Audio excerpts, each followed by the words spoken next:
में आपका स्वागत है। आइए आज हम जो भी क्लास 10th का बहुविकल्पीय प्रश्न है तो मैं आपको बता देना चाहता हूं कि जो भी क्लास 10th के लिए इम्पोर्टेंट बहुविकल्पीय प्रश्न है मैं उनको डेली लगभग 50 के आसपास में डेली लेकर आने वाला हूं, जो आपके एग्ज़ाम के लिए बहुत ही इम्पोर्टेंट है। वो निश्चित है कि हर बार वो अलग अलग सेटों में उस प्रश्नों को दोहराता ही है।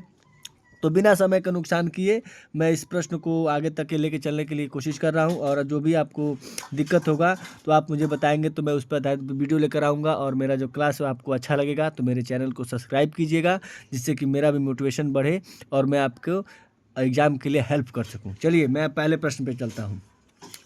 तो पहला प्रश्न ये है कि एसिटल्डिहाइड का आईयूपीएसी नाम क्या है। एसिटल्डिहाइड, तो एसिटल्डिहाइड का इसमें आंसर दे रखा है कि इसका एसिटल्डिहाइड का आईयूपीएसी नाम होगा एथेनॉल। तो एथेनॉल का मैं क्या करता हूँ कि आपको सूत्र दिखा देता हूँ कि एथेनॉल की जो संरचना होगी वो कैसे बनेगी। मैं इसके लिए क्या किया हूँ कि एक कॉपी लिया हूँ, मैं उस पर आपके लिए बता रहा हूँ। तो एथेनॉल का जो सूत्र होता है वो होता है एथेनॉल का कि CH3 और CHO, ये एथेनॉल का है, या इसको सामान्य नाम कहा जाता है एसिटल्डिहाइड। इसका संरचना कैसे बनेगा तो CH3 को आप ऐसे लिखेंगे, फिर सिंगल आबंध C डबल आबंध और इसके साथ एक H। अब ये एक और ये दो कार्बन के लिए लिखा जाता है एथ, तो एथ, और इसमें सिंगल आबंध है तो एथेन लिख लेंगे।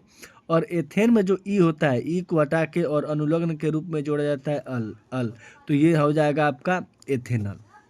अगले प्रश्न पे आते हैं कि क्लोरीन अणु में पाया जाता है। मैं जो भी प्रश्न लूँगा अगर मुझे लगता होगा कि समझाने लायक है तो मैं, अगर उसको समझाने लायक है तो मैं उसको समझा दूंगा, और जो लगेगा कि समझाने लायक नहीं है, थ्योरेटिकल है, लिखने वाला है, तो मैं उसको छोड़ दूंगा, बस टिक करके आगे बढ़ जाऊंगा। जैसे आया है क्लोरीन अणु में पाया जाता है, तो एक है आयनिक आबंध, एक सहसंयोजिक आबंध और एक द्विसंयोजी आबंध और एक त्रिसंयोजी आबंध।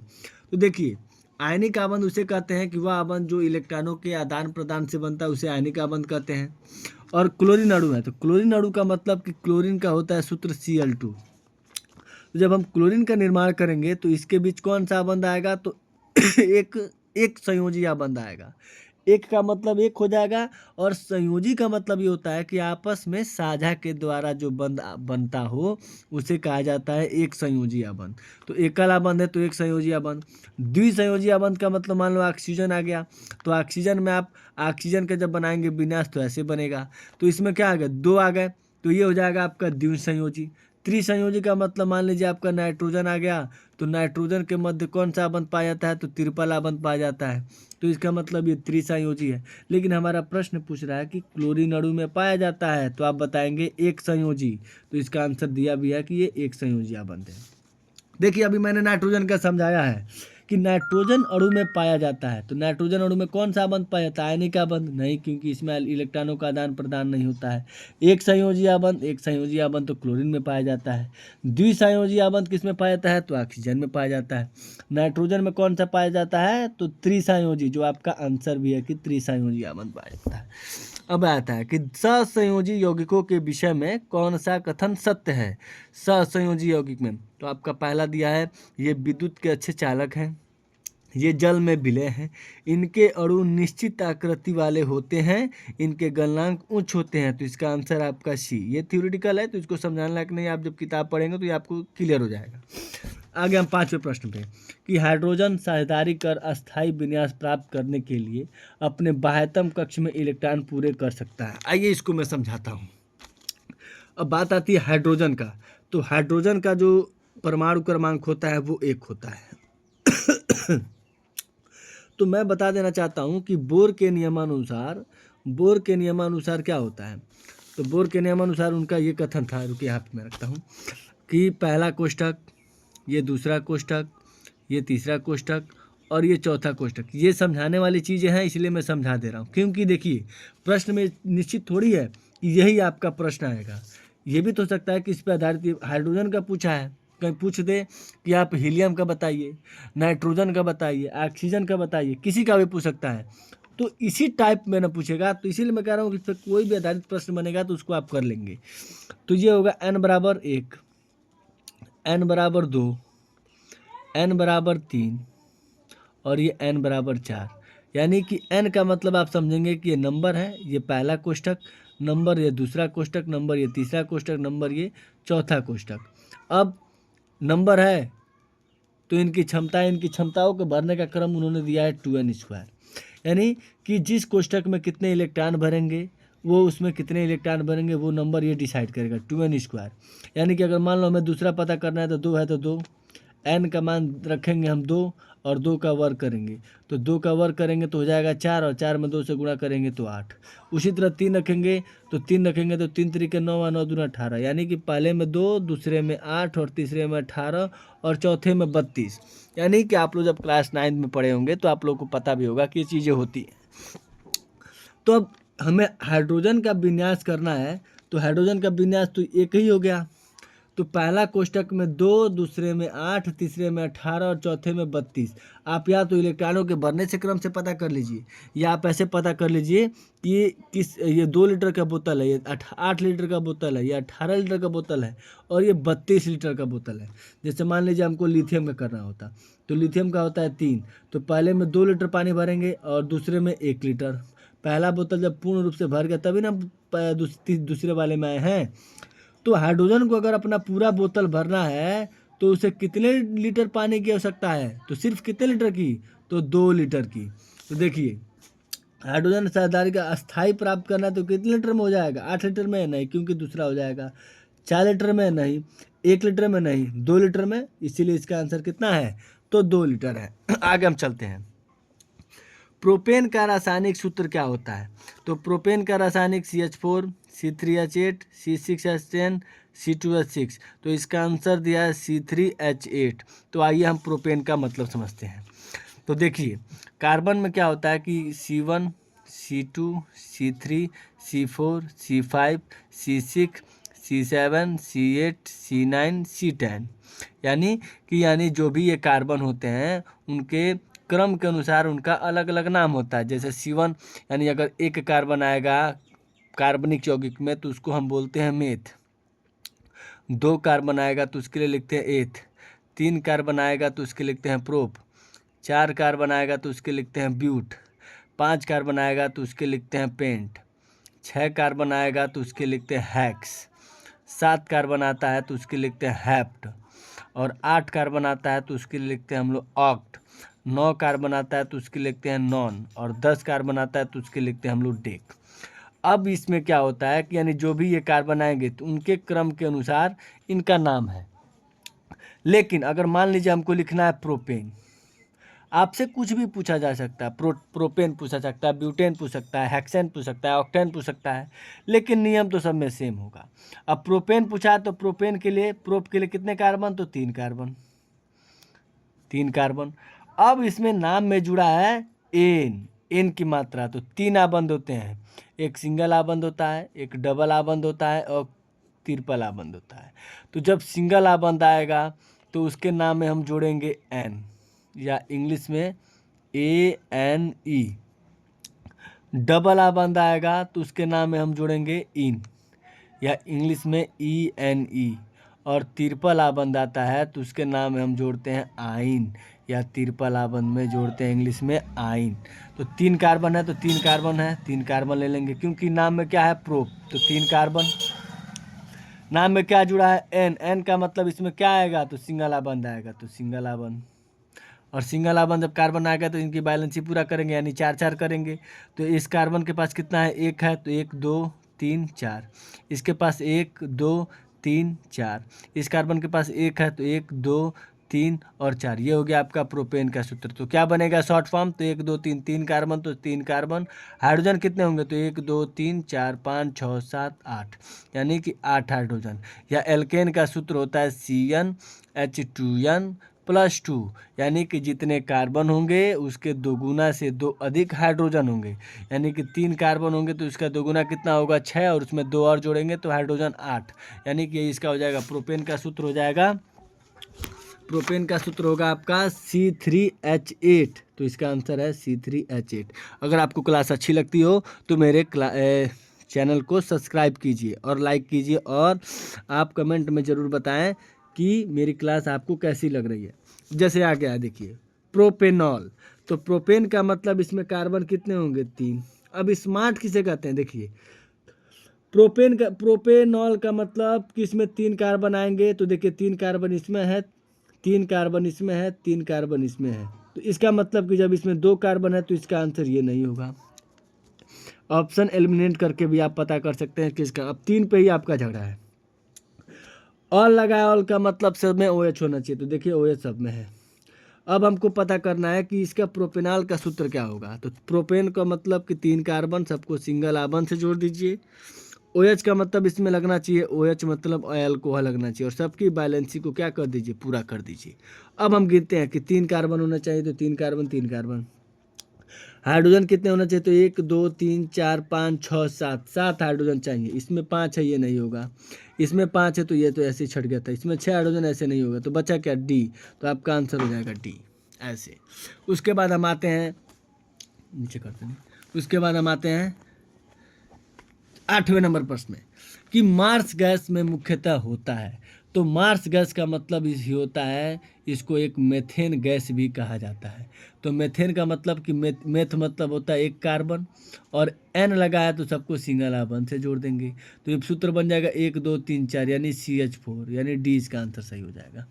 एल्केन का सामान्य सूत्र अभी हम आपको बता चुके हैं कि एल्केन का मतलब होता है कि जितने कार्बन होंगे उसके दोगुना से 2 अधिक अगर हाइड्रोजन होंगे तो कहा जाएगा कि वो एल्केन का सूत्र है। जैसे एल्केन में क्या होगा, नाम में N जोड़ता है, तो इसका सूत्र होगा CnH2n-2, नहीं क्योंकि इसमें -2 है, CnH2n+2, यही इसका आंसर होगा। CnH2n जो होता है वो एल्कीन का होता है, CnH2n-2 वो होता है ये एल्काइन का है, ये एल्केन का है, और ये एल्कीन का है। तो इसका आंसर जो होगा वो B होगा, जैसे इसमें दिया भी है। जैसे अभी मैंने समझाया कि एल्कीन का है, तो इसमें पूछा भी है कि एल्कीन का सामान्य सूत्र क्या होगा। तो एल्कीन का सूत्र होता है CnH2n। एक बार मैं कॉपी पे आपको समझाने की कोशिश कर रहा हूँ।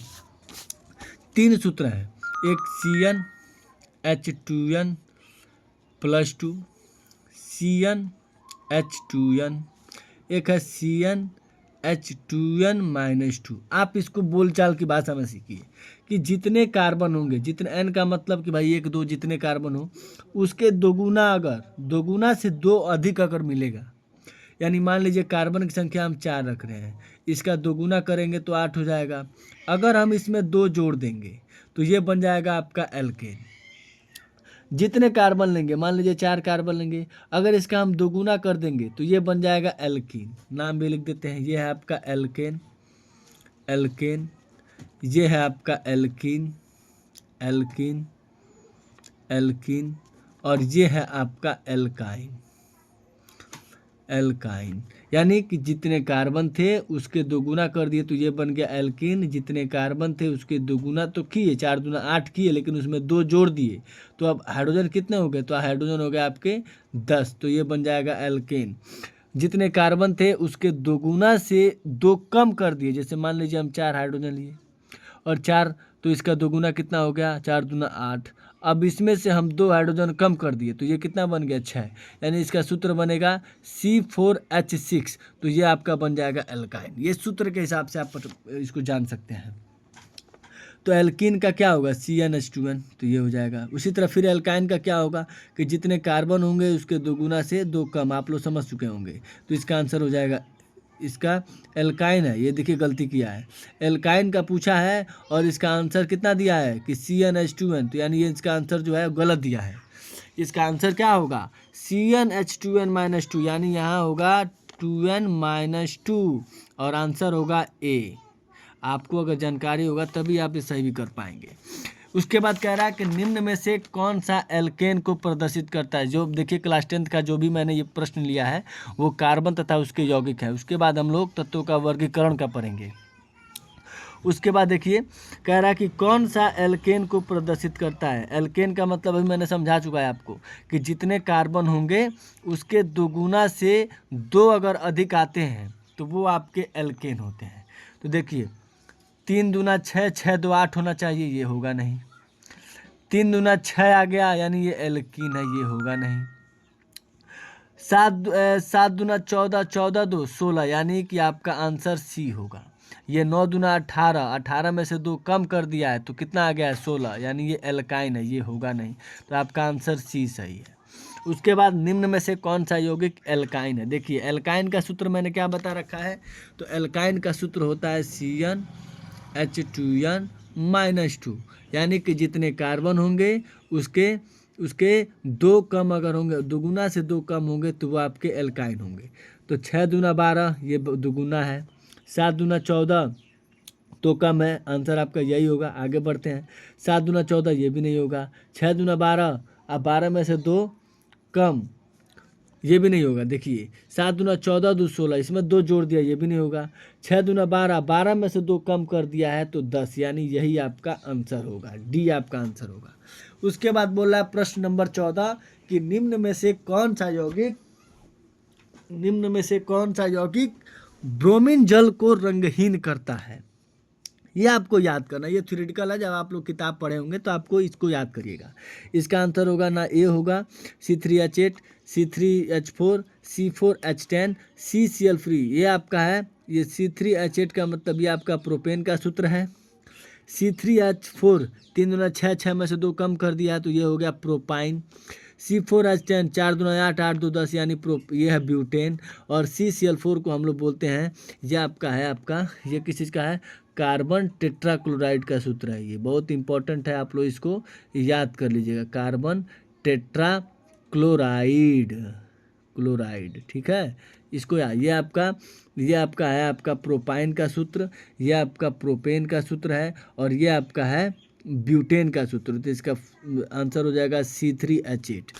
एथीन की हाइड्रोजन ब्रोमाइड के साथ अभिक्रिया होती है, बहुत ही इंपॉर्टेंट प्रश्न है कि हाँ, तो 15 नंबर है एथीन की हाइड्रोजन ब्रोमाइड के साथ अभिक्रिया। तो इसका पहला है योगात्मक अभिक्रिया, बहुलीकरण, संघनन, प्रतिस्थापन। तो देखिए क्लास 10th में अभिक्रिया है, योगात्मक है, प्रतिस्थापन है, 4-5 अभिक्रियाएं आप लोग पहले रासायनिक अभिक्रिया में पढ़े भी होंगे। तो देखिए इसका आंसर दिया है कि योगात्मक होगा। तो मैं आपको समझाने की कोशिश करूंगा कि एथीन अगर हाइड्रोजन ब्रोमाइड के साथ अभिक्रिया करेगा तो योगात्मक अभिक्रिया कैसे करेगा। तो देखिए नाम में आया है एथीन, तो एथ का मतलब कितने कार्बन, तो 2 कार्बन, और दोनों कार्बनों का सबसे छोटा बंध सिंगल बंध से जोड़ देंगे। लेकिन इसके नाम में दिया है इन का मतलब इसमें कौन सा आएगा, तो इसमें आएगा डबल बंध। तो जब डबल बंध आ गया तो इस कार्बन की बैलेंसी को पूरा करेंगे, ये हो जाएगा, ये कार्बन पूरा हो गया 4, इसको भी देंगे 2 और इसको भी देंगे 2। आपको मैं ये नहीं जानता कि आप लोग जानते होंगे, ये मैं निश्चित मान के चल रहा हूँ कि आप लोग जानते होंगे कि एथीन का सूत्र क्या होगा। लेकिन मैं इसमें कुछ ऐसे भी बच्चे होंगे जिनको नहीं पता होगा, तो मैं एक एक चीज़ को क्लियरिटी से लेकर चल रहा हूँ। एथ का मतलब कि 2 कार्बन, इसमें लगा इन, तो इनके मध्य आ गया डबल बंध, यह आपका सूत्र बन गया। लेकिन इसकी अभिक्रिया किससे करानी, हाइड्रोजन ब्रोमाइड से। हाइड्रोजन ब्रोमाइड का मतलब कि हाइड्रोजन है तो हाइड्रोजन, और ब्रोमाइड का मतलब इसमें क्या आएगा, तो इसमें आएगा आपका ब्रोमीन। अब इसकी अभिक्रिया जब हम कराएंगे तो ये आंसर इसका कह रहा है कि इसका आंसर होगा योगात्मक अभिक्रिया। योगात्मक अभिक्रिया का मतलब कि योग मतलब क्या होना, जुड़ना। तो यहाँ के क्या होगा, इसके साथ जुड़ेगा। तो ये अब ये दोनों आएंगे, ये हाइड्रोजन आएगा और इस बंध को क्या करेगा कि इस बंध को, ये ऊपर वाला जो भी बंध है इसको ब्रेक करेगा, ये बंध टूटेगा। जब ये बंध टूटेगा तो ये हाइड्रोजन आके इसके साथ जुड़ेगा और ये ब्रोमीन आके इसके साथ जुड़ेगा। तो यहाँ है तो C है तो C, इसके साथ एक ऊपर H है, ये वाला H, इसके साथ फिर इधर एक H है तो ये H, और फिर ये H जब यहाँ के बंध टूटेगा तो यहाँ पे H आके जुटेगा, तो ये H यहाँ के आके जुटेगा। तो यहाँ डबल बंध था, तब यहाँ पे कौन सा बंध हो गया, तो यहाँ हो गया सिंगल बंध। फिर इसके साथ C है तो C, एक ऊपर H है, एक ऊपर H, एक इधर H है तो एक इधर H। इस कार्बन की बैलेंसी को देखेंगे तो 1 2 3 और 4। अब आपको बैलेंसी या अगर तत्वों का, यौगिकों का विन्यास अगर आपको बनाना सीखना है तो मैं इस पर एक वीडियो लेकर आने वाला हूं 1 से 2 दिन में। उस पर मैंने सारे विन्यास और फिर इस पर IUPAC नाम, ये सारी चीज़ों को मैं पढ़ाने वाला हूं बोर्ड के लिए, जो भी इम्पोर्टेंट है। अगर आपको साइंस में अगर 95+ लाना है तो देखिए मेरे चैनल को सब्सक्राइब कीजिए, और मैं गारंटी के साथ कहता हूँ कि आपको 95+ लाने से कोई नहीं रोक सकता। उसके बाद C, अभी देखिए इस कार्बन की बैलेंसी 4 होती है तो 1 2 3, अब 4 करना है तो वही Br आके क्या करेगा, इसके साथ आके जुटेगा, तो ये बन जाएगा आपका Br। तो कार्बन की बैलेंसी नाम क्या होगा, तो 2 कार्बन है तो 2 के लिए क्या लिखेंगे, एथ, सिंगल बंध है तो ये हो जाएगा एथेन लिखेंगे तो भी सही है, एथेन। और उसके बाद इस Br को भी लिखना है। तो Br इसी में जुड़ा है। तो अब जब एल्केन से एक हाइड्रोजन कम होती है, अगर मान लो C2H6 होता तो एथेन हो जाता, लेकिन अब एथेन से एक हाइड्रोजन कम है तो इसके नाम में लगेगा इल, तो एथ होगा तो एथ तो लिखेंगे ही। अब इसके नाम में जुड़ेगा इल तो ये बन जाएगा एथिल, और इसके साथ Br लगा है तो Br को फिर हम वही बोलेंगे एथिल ब्रोमाइड। ये सूत्र बन गया, इसका नाम हो गया। तो इसका आंसर क्या होगा? योगात्मक अभिक्रिया। योगात्मक अभिक्रिया को मैंने अभी समझाया कि कैसे योगात्मक अभिक्रिया है। जैसे देखिए C2H5OH, तो C2H5 का लिखना है, तो अब इसका नाम जानना है। तो सबसे आसान भाषा में देखिए ऑप्शन एलिमिनेट कर देते हैं। किस में दिया है? मेथ। तो मेथ कितने कार्बन के लगता है? एक कार्बन के लिए। तो एक कार्बन के लिए मेथ लगता है, तो इसमें है कितने कितने कार्बन? 2 कार्बन। तो इसका आंसर ये होगा नहीं। इसमें भी मेथ है तो इसका मतलब सी भी आंसर होगा नहीं। बचे कौन? तो 2 कार्बन, 2 बचे। एक इसमें भी एथ है और इसमें भी एथ है। अब एथ 2 कार्बन के लिए इसमें भी यूज होगा, 2 कार्बन के लिए इसमें होगा, लेकिन इसमें जो दिया है उसमें दिया है ऑल। इसमें अंतिम में जो प्रत्यय जोड़ा होगा, आपने प्रत्यय और उपसर्ग पढ़ा होगा, प्रत्यय और उपसर्ग। तो उपसर्ग जो होते हैं वो शब्द के पहले जुड़ते हैं और प्रत्यय जो होते हैं वो शब्द के बाद में जुड़ते हैं। तो जो भी अनुलग्न होते हैं वो प्रत्यय होते हैं, सफिक्स होते हैं, सफिक्स यानी कि सबसे अंतिम में जुड़ते हैं। तो देखिए इसके में जुड़ा है ऑल और इसके में जुड़ा है अल। तो हमें बनाना है एल्कोहल, तो एल्कोहल में ही ऑल जुड़ता है। और एल्डिहाइड में, एल्डिहाइड का मतलब कि CHO, यानी कि जो एल्डिहाइड की पहचान होती है वो होती है CHO और एल्कोहल की पहचान होती है OH। और OH जब जुड़ा होगा तो उसके नाम में लगा होगा ऑल, आ की मात्रा और ऊपर चंदा और ल यानी ऑल। और एथेनॉल का मतलब नल में आप समझते होंगे, जब इसका संधि विच्छेद करेंगे तो इसमें आएगा अल न, इसी में लगा है ल यानी कि अल, इसमें अल जुड़ा है तो CHO। तो ये आपका आंसर हो जाएगा B यानी कि एथेनॉल। ऐसे एथेनॉल गलत लिखा है। फिर निम्न में से मेथेनोइक अम्ल, आइए इसको भी ऑप्शन एलिमिनेट करते हैं। मेथेनोइक का मतलब इसमें अगर इसमें लगा है OH तो इसका मतलब इसमें होना चाहिए ऑल, तो इसका मतलब ये आंसर नहीं होगा। मेथेन का मतलब कि कार्बन कितने होने चाहिए? 1 कार्बन। इसमें कितने कार्बन है? 2 कार्बन, ये नहीं होगा। इसमें कितने कार्बन है? 2 कार्बन, नहीं होगा। तो आंसर क्या हो जाएगा?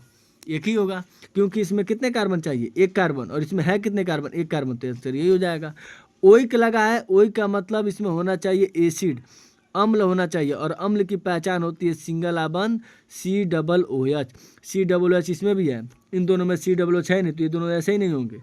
अब है चाहिए मेथेनोइक, और इसमें है कार्बन कितने? 2 कार्बन, और 2 कार्बन के लिए लगता है एथ, और इसमें है मेथ, यानी ये ऐसे नहीं होगा। तो ऑप्शन डी हो जाएगा। ऑप्शन एलिमिनेट कर सकते हैं आप लोग। अभी मैंने समझाया है कि अल्कोहल में क्रियात्मक समूह होता है। तो देखिए ये अभी मैंने बताया है, ये आपका होता है एल्डिहाइड। एल्डिहाइड की पहचान होती है CHO। ये आपका कीटोन है। कीटोन का मतलब कि दोनों तरफ श्रृंखलाएं होती हैं और बीच में कार्बन से डबल आबंध होता है, यानी इधर R और इधर R। ये आपका एल्कोहल है। वो एल्कोहल को मैंने अभी समझाया कि ये OH जिसके साथ आएगा वही आपका एल्कोहल होगा। ये अभी आपको मैंने समझाया, ये आपका एसिड होता है। एसिड जिसके नाम में ओइक लगेगा वो एसिड होता है। तो ये आपका एल्कोहल, यानी 18 का प्रश्न का आंसर हो जाएगा ए। अब उसके बाद एल्कोहल निम्न के साथ हाइड्रोजन गैस उत्पन्न करता है, यानी कि अल्कोहल जब अभिक्रिया करेगा तो अल्कोहल निम्न के साथ हाइड्रोजन गैस उत्पन्न करता है। तो जिंक के साथ, फेरस के साथ, एल्युमिनियम के साथ और सोडियम के साथ। इसका आंसर है सोडियम।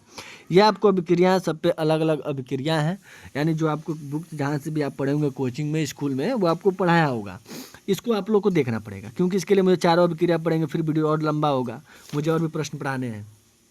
फिर हम आते हैं, आइए अब हम लोग अगले चैप्टर पे जाते हैं। कार्बन है उसके यौगिक हो गए। अब हम आते हैं तत्वों का आवर्त वर्गीकरण, यानी तत्वों के जो भी इंपॉर्टेंस पर आधारित जो विकल्पित प्रश्न है, फिर हम उसको देखेंगे। आइए पहला प्रश्न में, तो पहला प्रश्न है आपका कि विकर्ण संबंध बेरिलियम का विकर्ण संबंध है। विकर्ण संबंध देखिए बेरिलियम का पूछता है, सोडियम का पूछता है, एल्युमिनियम का भी पूछ सकता है। तो विकर्ण संबंध अगर आपको जानते होंगे तो आप लोग को पढ़ाया भी होगा। तो इसका आंसर हो जाएगा आपका एल्युमिनियम, यानी ऑप्शन नंबर बी। द्वितीय आवर्त में तत्वों की संख्या, देखिए मैंने इसका आंसर आपको पहले ही बता दिया था, इसके पहले कार्बन तथा उसके यौगिक में, कि पहले आवर्त में 2, पहले कोष्टक में 2 भरता है, दूसरे में 8, तीसरे में 18 और चौथे में 32। तो देखिए द्वितीय आवर्त में तत्वों की संख्या कितनी होती है, तो 8 होती है, तो इसका आंसर 2 हो जाएगा बी। ये तत्व परिवर्तित संयोजकता प्रकट करते हैं। परिवर्तित संयोजकता का मतलब ये होता है कि जब एक से अधिक जब तत्व संयोजकता प्रदर्शित करते हैं उसे हम लोग परिवर्तित का मतलब कि बदलेगा कब, जब एक से अधिक होगा। तो देखिए एस ब्लॉक और पी ब्लॉक के जो तत्व होते हैं वो परिवर्तित संयोजकता नहीं प्रदर्शित करते हैं। पूरे आवर्त में 2 यानी डी और एफ, यानी डी ब्लॉक और एफ ब्लॉक के जो भी तत्व आएंगे वो सभी परिवर्तित संयोजकता प्रदर्शित करते हैं। तो डी ब्लॉक के तत्व देखिए नॉर्मल तत्व होंगे नहीं, प्रारूपिक तत्व नहीं होंगे नहीं, जो संक्रमण तत्व होते हैं, संक्रमण यानी डी ब्लॉक के जो भी तत्व होते हैं उनको हम लोग संक्रमण तत्व कहते हैं, यानी इसका आंसर हो जाएगा सी। उसके बाद आता है क्षार धातुएं। देखिए ये बहुत आसान है, मैं इसको अभी 2 स्पेसिफिक समझाऊंगा। ये है beryllium, magnesium, calcium, lithium, sodium, potassium, boron, aluminium, gallium, copper, silver और एयूरेट, मतलब ये आपका गोल्ड है। आइए मैं समझाता हूँ आपको कि क्षार धातुएं और एक आता है क्षार मृदा धातुएं कौन कौन सी हैं। तो देखिए एक इस पर मैंने ट्रिक भी बना रखा है, अगर मेरे चैनल पर आप सब्सक्राइब कीजिए और उस पर विजिट करेंगे तो शॉर्ट में मैंने ये वीडियो बना रखा है इसका ट्रिक, कि क्षार धातु कौन है, क्षार मृदा धातु कौन है, हैलोजन धातु कौन से, हैलोजन तत्व कौन से हैं, अक्रिय गैस तत्व, सब पे मैंने ट्रिक बना रखा है। तो देखिए जब आवर्त सारणी आप बनाएंगे तो आवर्त सारणी में ये आपका एस ब्लॉक होगा, ये नीचे आपका एफ ब्लॉक होता है, बीच में आपका डी ब्लॉक होता है और यहाँ पे साइड में पी ब्लॉक होता है। इसके 2 होते हैं, इसके जो ये आवर्त होते हैं ये 6 होते हैं और ये आपके ये 14 होते हैं और ये 10 होते हैं। तो आपको डी और एफ पे ध्यान नहीं देना है क्योंकि आपके सिलेबस में भी उतने नहीं आएंगे, आपको एस और पी में ज़्यादा ध्यान देना है। तो एस ब्लॉक का जो प्रथम वर्ग होता है इससे हम लोग बोलते हैं क्षार धातुएं, ये आपके क्षार धातु हैं।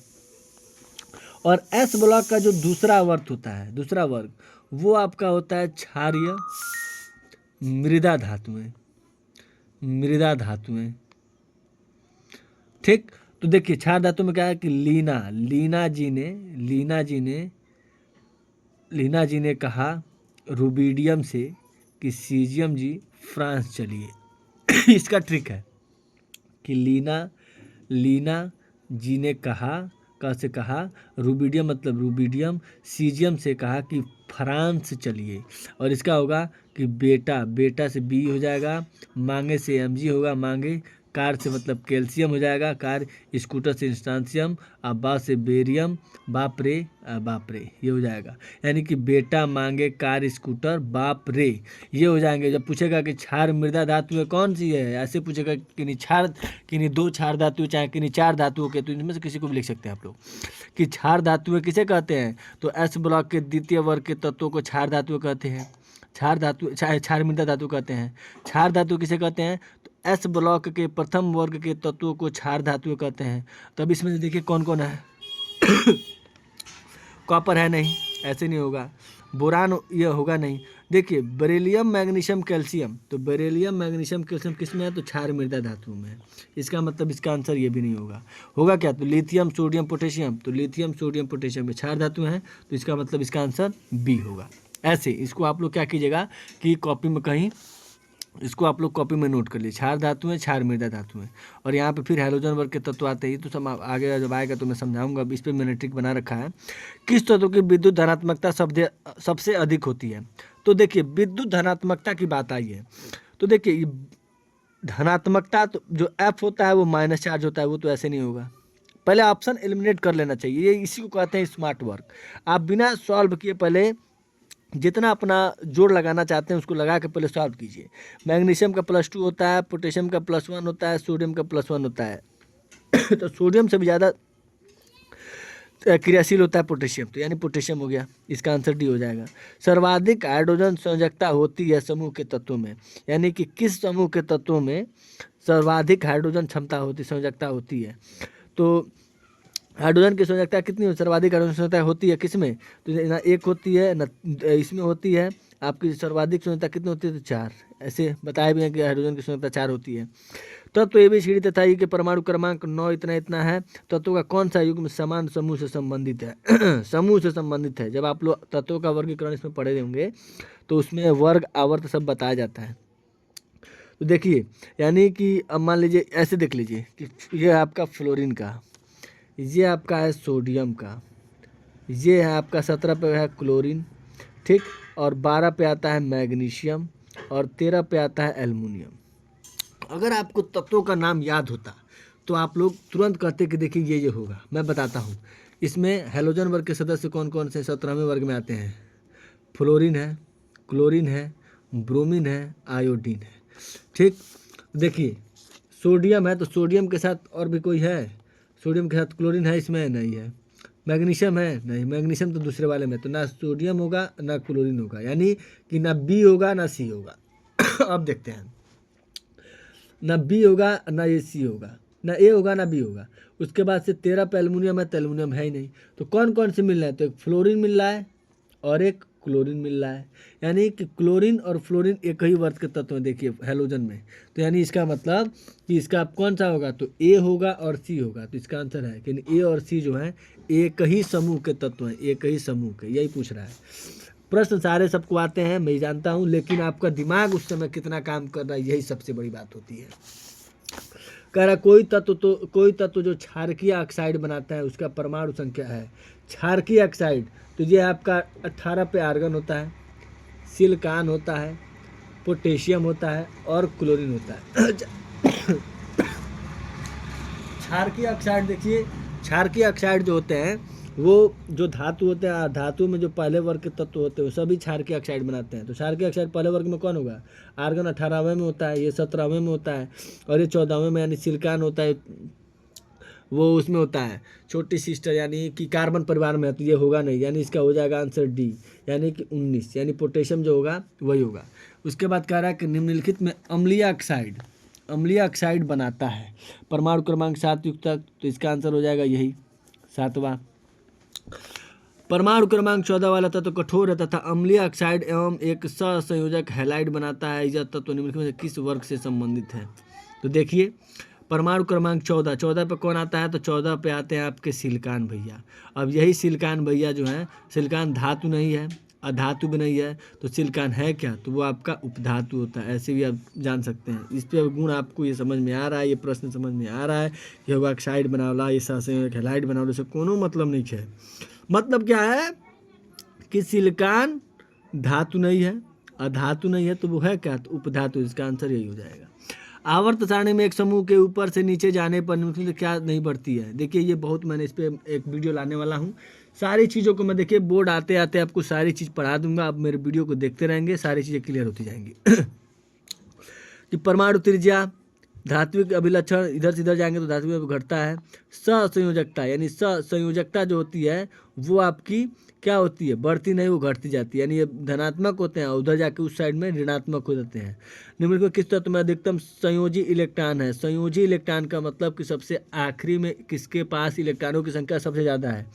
आते हैं सोडियम में करते हैं, तो इसका होगा 2, 8, 1, इसका होगा 2 और 4, इसका होगा 2, 8, 2, इसका होगा 2, 8, फास्फोरस का 15 होता है, 2, 8, 5। सोडियम का परमाणु क्रमांक 11, इसीलिए इसे इसके इलेक्ट्रॉनिक विन्यास किए तो पहले में 2, 8, 2, 10 है, 10, 11। इसका 6 होता है तो 2 और 4, 4, 2, 6। मैग्नीशियम का 12 होता है तो 2, 8, 2, 10, 10, 2, 12। और फास्फोरस का 15 होता है तो 2, 8, 10, 10, 10, 5, 15। तो इसके संयोजी इलेक्ट्रॉन का मतलब इसके आखिरी में कितने हैं? तो इसके आखिरी में 5 इलेक्ट्रॉन है, इसीलिए इसका आंसर क्या हो जाएगा? P, phosphorus, D.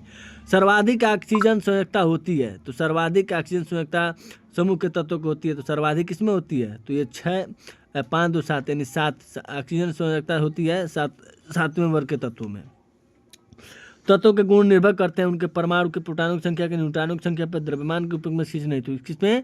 प्रोटॉनों की संख्या पे। और प्रोटॉन ही क्या बताता है? एक सूत्र होता है E = Z = P, यानी कि P का मतलब कि उसका परमाणु क्रमांक उतना ही होगा और Z का मतलब उसके इलेक्ट्रॉन कितने होंगे। तो इसका मतलब ये होता है कि जितना जिसका परमाणु क्रमांक होता है उसमें उतने इलेक्ट्रॉन होते हैं और उतने उसमें क्या होते हैं? प्रोटॉन होते हैं। तो इसमें क्या दिया है? ना इलेक्ट्रॉन का नाम दिया है, ना परमाणु क्रमांक का नाम दिया है, केवल किसका नाम दिया है? तो प्रोटॉन का। तो ऑप्शन में से किसी 3 का अगर जिक्र होगा तो आप समझेंगे कि उसका आंसर वही होगा। तो इसका आंसर हो जाएगा ए। यूरेनियम है तो देखिए यूरेनियम एक डी ब्लॉक का तत्व नहीं, एफ ब्लॉक का तत्व है, तो यह अंतः संक्रमण धातु। ऐसे क्षार धातु होगा नहीं, देखिए हमें अभी एस ब्लॉक में तो है ही नहीं, अधातु यानी पी ब्लॉक में है ही नहीं, अस्थायी तत्व ये है नहीं, तो ये क्या होगा, अंतः संक्रमण धातु, यानी ये एफ ब्लॉक का तत्व है। परमाणु क्रमांक 18 का तत्व होगा, तो परमाणु क्रमांक 18 का जो तत्व है वो क्या है, 18, परमाणु क्रमांक 18 पे कौन आता है, तो वो आता है आर्गन।